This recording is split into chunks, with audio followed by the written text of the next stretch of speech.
Hello पढ़ाकू, तो कैसे हो? तो आई होप आपकी स्टडीज़ बड़ी चल रही होंगी। तो भाई, आज हम करने जा रहे हैं दूसरा चैप्टर जिसका नाम है कोऑर्डिनेट ज्योमेट्री। तो मैं उम्मीद करता हूँ कि अब तक आपने बाकी के हमारे सब चैप्टर्स देख लिए होंगे।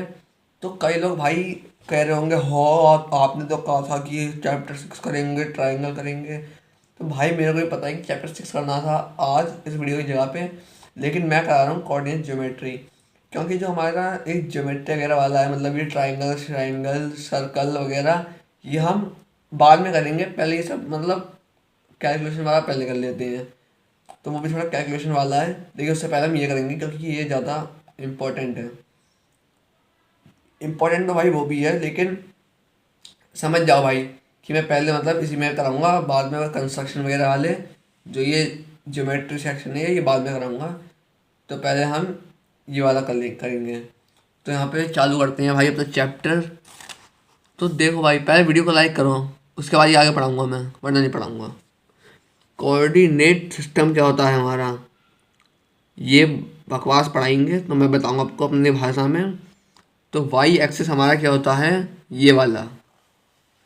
और एक्स एक्सिस हमारा क्या होता है, एक्स एक्सिस होता है हमारा ये वाला। और एक्स एक्सिस को ये लोग प्यार से कहते हैं एब्सिस का। और जो वाई एक्सिस होता है हमारा ये, इसे कहते हैं ऑर्डिनेट। पता नहीं क्यों कहते हैं, बस मज़े आ रहे थे तो कह दिया इन्होंने। तो यही चक्कर है भाई, बस यही है आजकल की दुनिया, किसी को भी कुछ भी कह दो। तो इसे हमें कहते हैं एब्सिस का। तो भाई नाम में थोड़ा तमीज रख देते हैं, ऐसा भयंकर नाम रखा है। और वाई एक्सिस होता है हमारा ऑर्डिनेट। और एक और चीज़ बता दूँ आपको, बहुत इंपॉर्टेंट। अगर कोई भी पॉइंट हमें दे रखा है कि अब point is on x axis, x axis पर पॉइंट है, तो वाई की वैल्यू हो जाएगी हमारी 0। तो कोऑर्डिनेट आएगा हमारा एक्स कॉमा 0। अगर वो बोला कि वाई पे पॉइंट है, तो हमारी आएगी वाई कॉमा 0। तो ये बहुत इंपॉर्टेंट है, ये हर चैप्टर में आपके काम आने वाली चीज़ें हैं। तो भाई इसे स्टार मार्क कर लो, जो मार्क करना है वो मार्क कर लो। मैंने तो बता दिया भाई। तो अब आगे देखते हैं भाई आगे क्या है। तो यहाँ पे हमारे कुछ फॉर्मूलेज आएंगे इस चैप्टर में। फॉर कुछ क्या, 3 फॉर्मूले हैं और वो बहुत ज़्यादा इंपॉर्टेंट फॉर्मूले हैं। तो पहला फॉर्मूला है हमारा डिस्टेंस फार्मूला। तो इन फार्मूलों की आप टेंशन वगैरह मत लो। इनकी एक फार्मूला शीट आपको, जब ये चैप्टर्स वगैरह सब हो जाएंगे तो आपको फार्मूला शीट भी मिलेगी और सब कुछ मिलेगा भाई, सब कुछ है चैनल पे, कोई दिक्कत कहीं भागने की जरूरत नहीं है। तो डिस्टेंस फार्मूला क्या होता है हमारा, आओ ग्राफ में समझाता हूँ भाई अच्छे से। देखो, मान लो एक पॉइंट है हमारा यहाँ पे, एक पॉइंट है हमारा यहाँ पे, ये है ये हमारी लाइन। अगर वो हमसे पूछ रहा है कि लाइन कितनी बड़ी है, ये मान लो ए, ये मान लो बी। अगर वो पूछ रहा है कि हमसे कि ए और बी के बीच में डिस्टेंस क्या है, तो हमारा ये डिस्टेंस फार्मूला लगेगा। उसके बाद होता है एक सेक्शन फार्मूला, वही मैं आपको बताऊंगा। तो पहले मैं गाइस समझा दूँ यहाँ पे। तो सेक्शन फार्मूला हमारा क्या होता है, मान लो ये लाइन है, इसके बीच में कहीं पे ये पॉइंट ये दे रखे हैं 3 पॉइंट।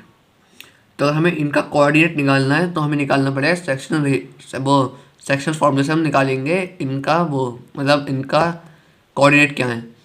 और उसके लिए हमें रेशियो वगैरह भी दिया होता है क्वेश्चन में, तो उसकी आप टेंशन मत लो। अगर यहाँ पे एक पॉइंट और ही बीच में मान लो, अगर हमसे पूछा जाए कि ये बीच वाला जो पॉइंट है, कि बीच वाला पॉइंट होता है मिड पॉइंट, तो जितना इधर होता है उतना ही इधर होता है। ये बीच में मतलब समझ लो, ये बीचों बीच होता है और इसके इधर भी बराबर होता है, इधर भी बराबर होता है। तो मिड पॉइंट के लिए भी हमारे पे एक फार्मूला होता है। तो ये तीनों फार्मूला मैं आपको बताता हूँ फटाफट से। तो हमारा सबसे पहले आता है डिस्टेंस फार्मूला। डिस्टेंस फार्मूला होता है रूट में x1 minus x2 plus y1 minus y2। तो x1 वगैरह मैं आपको अभी सब बता रहा हूँ, पहले फॉर्मूला याद कर लो, उसके बाद मैं आपको सब बताऊंगा ध्यान से। उसके बाद हम आते हैं अगले फॉर्मूले पे, जो कि हमारा सेक्शन फार्मूला। तो मैं फटाफट से बताता हूँ कि ये सेक्शन फार्मूला और मिड पॉइंट क्या होता है। तो देखो भाई, सेक्शन फार्मूला हमारा होता है ये, जैसे कि मैंने आपको बताया ही था कि ये होता है हमारा सेक्शन फार्मूला। यहाँ पे भी आपको दे रखा है इसी में का डायग्राम। तो हाँ, अब देखो यहाँ पे मैं समझाऊँ आपको। अब मान लो हमें 2 कोऑर्डिनेट दे रखे हैं, एक ये दे रखा है, एक ये दे रखा है। तो जो इसका x होगा उसे हम कहेंगे x1, इधर वाले का होगा x2, इसका y1, इसका y2। तो ऐसे ही होता है बस भाई, आई होप समझ गए होगे। तो इस फॉर्मूले हम कहते हैं सेक्शन फार्मूला। और ये भाई रट लो, ये थोड़ा खतरनाक फार्मूला है, कई बच्चे भूल जाते हैं एग्जाम में जाके। फॉर्मूले गाइस मस्त हैं, मैथ्स पढ़ रहे हो तो फॉर्मूले तो याद करने ही पड़ेंगे। और ये बाकी ये सब बेकार फॉर्मूले हैं। मैं आपको सीधे बताऊं, मिड पॉइंट फार्मूला, तो मिड पॉइंट फार्मूला हमारा होता है ये देख पा रहे हो, ये होता है मिड पॉइंट फार्मूला, बीच का फाइंड करने का फार्मूला। इसे हाईलाइट कर लो भाई, ये बहुत इंपॉर्टेंट फॉर्मूले बता रहा हूँ आपको। तो ये होता है मिड पॉइंट फार्मूला, मैंने आपको मिड पॉइंट समझा ही दिया है। अब आगे बढ़ते हैं, और क्या है ये पॉइंट ऑफ ट्राइसेक्शन। तो ये भाई मैं आपको क्वेश्चन करके बताऊंगा, ऐसे तो आपको समझ आने वाला है नहीं, तो इसमें बस आपको समझा दूंगा। अभी 1 मिनट रुक जाओ। तो अब आते हैं भाई अपने पन्ना लेके जादुई। ये दे रखे हैं हमें 2 कोऑर्डिनेट। तो कोऑर्डिनेट वगैरह ये करने से पहले मैं आपको बता दूं, सेक्शन और जो ट्राई सेक्शन देखा था वो क्या होता है। तो मान लो ये है हम पे एक लाइन, ट्राई सेक्शन का मतलब होता है 3 हिस्सों में बांटना। तो यहाँ पे बन जाएंगे हमारे 2 पॉइंट, ये हो गया ए, ये हो गया बी। इनके कोऑर्डिनेट हमें दे रखे होंगे, तो इसकी आपको टेंशन नहीं लेनी है। और अगर हमें वो पूछेगा कि ये दोनों पॉइंट क्या हैं, इनकी वैल्यू हमें निकालनी होगी, तो हमें सबसे पहले एक पॉइंट को गायब कर देना है और किसी भी एक पॉइंट पर उंगली रख लेनी है। और फिर फॉर्मूला क्या लगाना है, हमें फॉर्मूला लगाना है K/1। वैसे इस पर लगाओगे तो ज़्यादा अच्छा रहेगा, तो इसलिए लगा दो। मतलब रेशियो जो दे रखा होता है, रेशियो नहीं देते हैं इसमें। अगर रेशियो भी दिया है तो आप आराम से फाइंड कर लोगे। क्या लगाना है, K/1। आपको एक K/1 लगाना है। और बहुत ज़्यादा चांसेस है कि यहाँ पे आपको x की या फिर y की किसी एक चीज़ की वैल्यू दे रखी होगी, तो बस और आराम से जाएगा। तो m1 हमारा हो जाएगा K, m2 हो जाएगा हमारा सेकंड रेशियो यानी कि 1। तो बस यही है, और ये बहुत इंपॉर्टेंट चीज़ है, इस पर क्वेश्चन बनने के बहुत ज़्यादा चांसेस हैं भाई एग्जाम में। तो आते हैं अपने क्वेश्चन पे वापस। तो क्वेश्चन के लिए हम पहले डायग्राम बनाएं। तो मान लो ये है लाइन, और यहाँ पे देखते हैं हम कोऑर्डिनेट अपने 2,3 y,1। अब लगाते हैं इसमें फटाफट से फॉर्मूला हमारा डिस्टेंस का। डिस्टेंस फॉर्मूला हमारा क्या होता है, तो रूट में x1 माइनस x2 का स्क्वायर। एक सेकंड भाई, ये नहीं होता x2 माइनस x1, ध्यान देना है।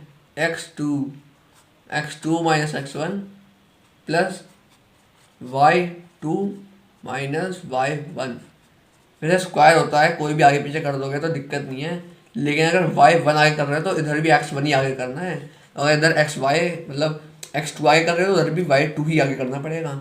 तो फटाफट से वैल्यू लगाते हैं, कन्फ्यूजन नहीं करते हैं ज़्यादा आपके दिमागों में।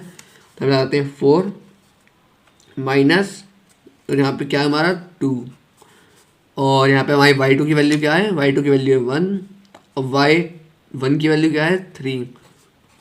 तो फटाफट से यहाँ पे सब कुछ भर दो।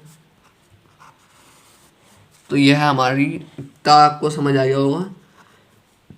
आगे बताता हूँ भाई आपको क्या करना है। देखो सबसे पहले आपको यहाँ पे सॉल्व करना है भाई, फटाफट से। 4 में से 2 गए, बचा 2 का स्क्वायर क्या होता है, 2 2 4 प्लस 3, 1 माइनस 3 का बचेगा हमारे पे 2 का स्क्वायर क्या होता है -2, -2 का स्क्वायर क्या होता है 4 प्लस 4 16, और 4 प्लस 4 होता है 8। अब 8 के आपको फैक्टर करने हैं भाई यहाँ पे, क्योंकि ये रूट में है। तो 8 हमारा है, 8 के फैक्टर क्या आएंगे हम पे 2 2 2। तो यहाँ पे 2 बाहर आ जाएगा, तो ये आ जाएगा हमारा 2√2।